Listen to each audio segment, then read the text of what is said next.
Hello, hello, my loves. Once again, I am here twice in one day. Look at that. I am on my way to see my bestie and her baby, my nephew. Haven't seen them in a while. They live out in Puerto Rico.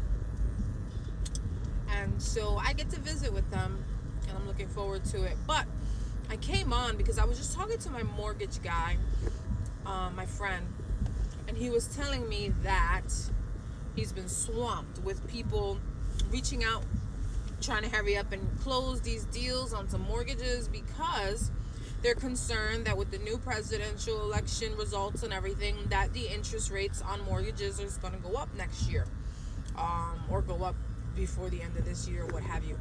So that being said, I thought of it, but I really wasn't letting that make my decision moving forward. But hopefully, if it's in the plan for me to get a property, I'm looking forward to house hunting this weekend, and if all goes well, there's a couple of properties that I'm really liking. One of them has almost 3 acres. I don't know what I'm going to do with all that land, but I'll figure it out when I get there. I get to that point. I'll cross that bridge when we get there. But super excited. I've been looking in Northwest New Jersey. I even was contemplating some Pennsylvania areas, but I really feel that Pennsylvania's commute would be a little bit much for me because I still have to run my business and I still work my day job, which I can probably do from home anywhere I'm at for now. But my main corporate office is in Union, New Jersey.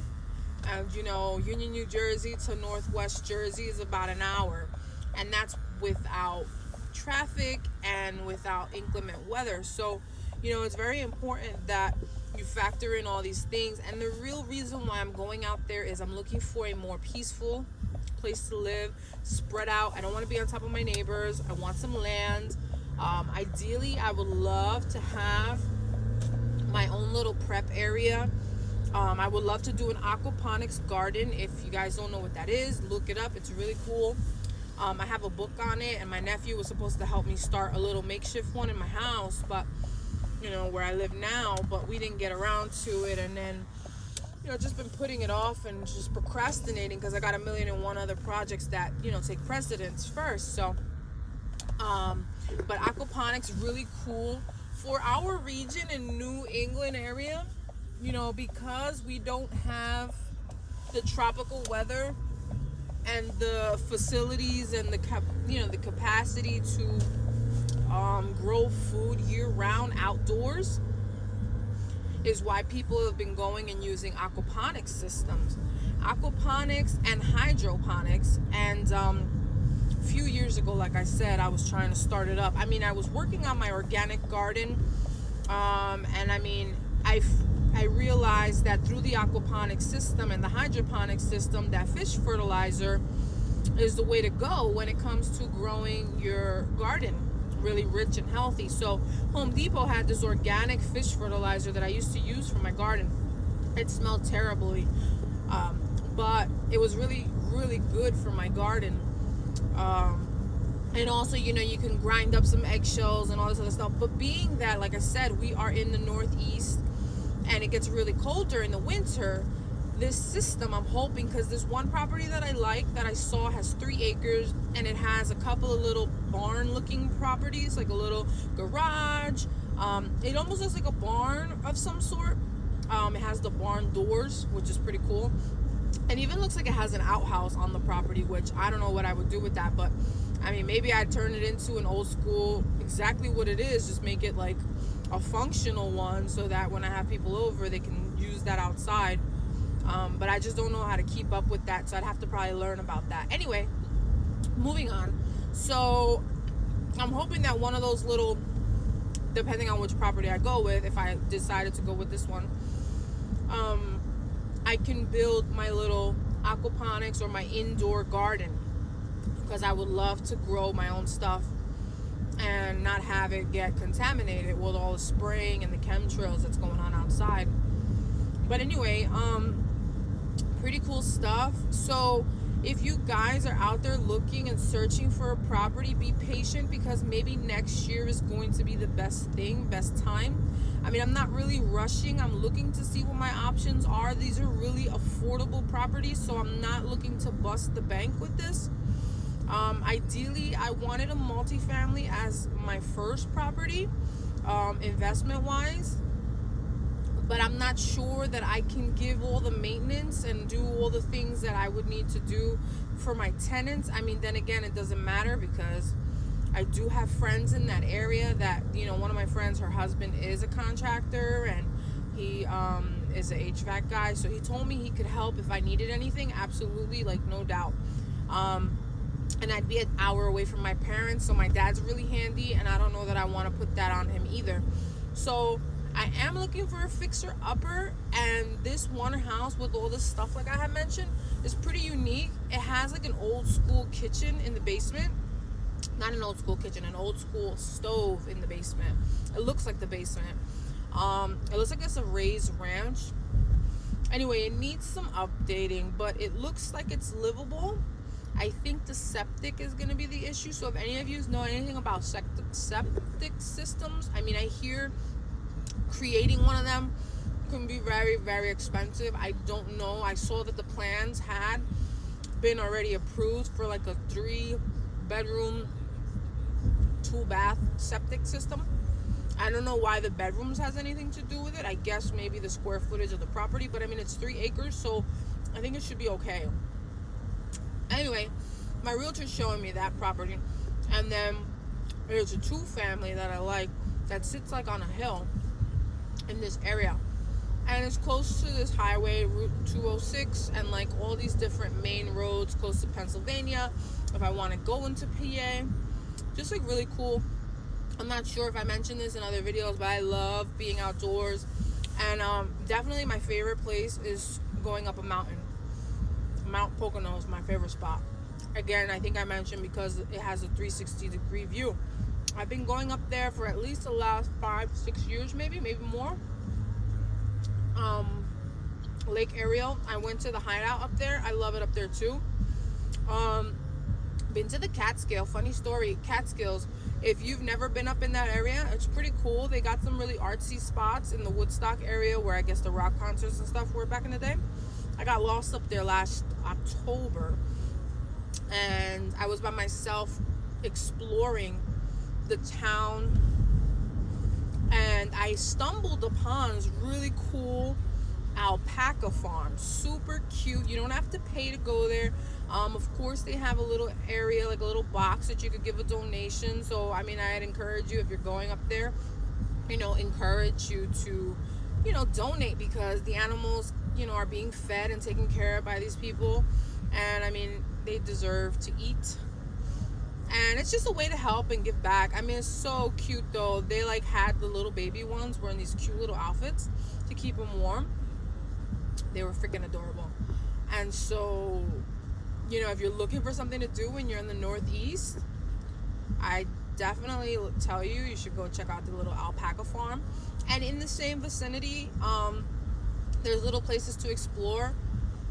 If you don't have a good cell phone provider, you may get disconnected. So if you're using a GPS, make sure you screenshot some of the directions before you go out wherever you're going, because if you lose a signal, at least you can refer to your photos and you can remember where to turn and whatnot. I mean, that's what I do. That's just, my little trick when I'm out and about. But you do you, boo-boo. So it's really yucky out here in Jersey. This rain is crazy. Excuse me. I don't like this angle of me, but whatever. I wanted to chit chat with you guys and basically give you some of that info. And like I was saying before, don't rush, because I'm sure there's going to be opportunity in the future to buy and invest and fix and flip. I'm hoping that I can buy this home, and it might be my home for now, or it may turn into a flip. I'm thinking I'll live it for a year, fix it up slowly, build some equity up, and whenever the market is right, I can list it and sell it, or I can keep it and then just continue buying and use the equity in that one to buy another one, or buy a 2-family first like I want. I mean, I saw a 4-family, and my friend, he was trying to, like, he's not trying, he already approved me. He's like, just send me everything you need and blah blah blah, and I'll approve you for a 4-unit. But I'm just concerned of biting off more than I can chew right now. I have the business to run. I have a new position in a specific, I have a specific title, and it involves a lot of reports and analyzing. Like, I'm going to be so mentally exhausted that I'm not going to have the patience to deal with 4 units. So I'm thinking either a 1-family so that I can fix and flip it later on down the line, or make it my permanent residence for a while and just use the equity to buy future properties, or get a 2-family. So if you're out there looking to see what you want to do and what you're thinking of doing, you want to create your own wealth. For me, I was always thinking of generational wealth, not just something that starts with me and that's it. My grandparents on both sides were very hardworking. My dad's parents that passed when he was young, he basically they learned, what am I saying? Sorry, I'm trying to get into traffic and pay attention here on Route 22. My father's parents were entrepreneurs, and they opened up the first business. It was actually an all-in-one. I mean, it started out as a little cafe, and it turned into like anything and everything you needed in the community. Like, if you needed nails and a hammer, you can go there real quick and get that. And then it expanded into a little bar, so like you can go play pool there on the side of the business. It just expanded, and it became a multi-purpose thing, like a hardware / candy store / cafe. And then, funny enough, my oldest uncle, my dad's brother, he also was an entrepreneur, because he's still with us. He's almost 90. He went on to take over that family business, and then he continued and he opened up 3 other businesses. My dad's brothers, 2 of them opened up restaurants, and right now my little cousin, not little, she's older than me. I say little because she's small, she's petite. But my cousin Tata, that's not her real name. What the heck is her real name? I forget. Maria. Her real name is Maria. Of course, that's why they have a nickname, because everybody's Maria. So my cousin Tata and my aunt Muma, which is not her real name either. These are all nicknames. Puerto Ricans have a tendency of having all these funny nicknames. I don't think I really got a funny nickname. Just M. But, or Emmy. But my family, basically, there's a bunch of entrepreneurs. And I found out recently that one of my dad's cousins in Puerto Rico, one of the nephews, he moved to Dominican Republic. He's like a millionaire. And like he has this like software company or something like that. And then another cousin of my dad's, a first cousin of his, opened up this really successful business in like, I guess, welding and I don't know what. But he's a millionaire too. And then I found out that I have cousins out here too that have opened up salons and barbershops. So I come from a long line of entrepreneurs, and I didn't really know it, and so finding all these relatives and seeing that this is what we do, we make our own stuff and we create our own wealth. I would like to kind of do the same thing and start something that I can create some wealth and pass it down. I don't have any children, and if I am to have children, I would love to keep it in the family. But I do have my first cousin's children that are my nieces and nephew, and I would like to create something that they can continue. My nieces love the business that I'm already in, and then my cousins that are like my brothers, they're into the real estate stuff like I am, so they want to, we were all talking about investing and buying and stuff, and sometimes it's scary because you really don't want to have that many people involved in your projects, but I would be willing to teach them how to do it if, they want to invest as well. And being that I'm getting my real estate license soon, they'll have me to help them, at least give them information. What else was I going to add? Generational wealth. Yeah, that's something that I've always aspired to do. So if you guys have something going on, family wise, or if you've always thought of doing something, starting something, I mean, do your homework, do your due diligence, find out what it takes to start something. And even if you start something part-time, it can eventually turn into something that you can leave your loved ones as a legacy. My niece just had twins, so it could be something that she could take over the salon, or or future salons, multiple salons, spas, homes, properties, at some point I want them to learn a little bit of everything, and my nieces are definitely all about it. My youngest niece right now, she's exploring natural medicine, which is something I wanted to get into, but I just don't have the time. I researched it, and I found a few schools I was interested in, because I believe the body can heal if you give it what it needs, all natural stuff. But anyway, so I'm getting closer to my destination, and I gotta run out of the car and get something for the baby. But no, this isn't where I want to come. Where the heck is the store I want to go to? Maybe it's on the other side. Anyway, creating something that my nieces, and if I have my own children, something that they can take over, and they could continue, providing that they're interested in it. I'm not going to shove anything down anybody's throat, but my nieces seem to love the business that I'm in. They're really good. My one niece is great with hair and braids and all that good stuff. The other one is great with makeup and, like I said, natural medicine, natural healing and all that, like me. So this could be a match made in heaven, So we'll see how it goes. But for now, I'm working on it for myself. My parents always said to save and to do and to get my own and to do my own thing. My father, unfortunately, was not a business guy. He's a hard worker. He could have had a really good, successful heating business, boilermaker business, whatever you want to call it. But my dad is very giving, just like I am, very generous, and he would be giving his services away for free. And I'm glad that I have the employees that I have, my team that I have, because they're like, no, we're charging X, and you're not giving out discounts, no family discounts, no freebies, no nothing. And so, that's how business is able to grow, because you could be generous here and there. You can have giveaways and whatnot, but you can't give everything away for free, because people take advantage, and it's not what you want. It's not a good thing. I knew I should have gotten out on the other exit like I initially wanted to. I'm driving around my hometown, Hillside, New Jersey.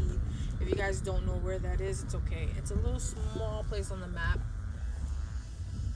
I just passed by my high school. Dale, tia. So, yeah, I miss my little hometown. I miss the home I grew up in. Funny story. I've been doing construction and stuff since I was young. So that's the reason why I feel like I can handle all kinds of stuff, because I've been doing it since I was little. I was my dad's helper, and I always joke and I tell people, I'm like, the smell of Home Depot is just like, it reminds me of my youth, of my childhood, the smell of plywood and 2x4s and cinder blocks, concrete mixing in the morning. That's just normal for me. It's a lot of fun.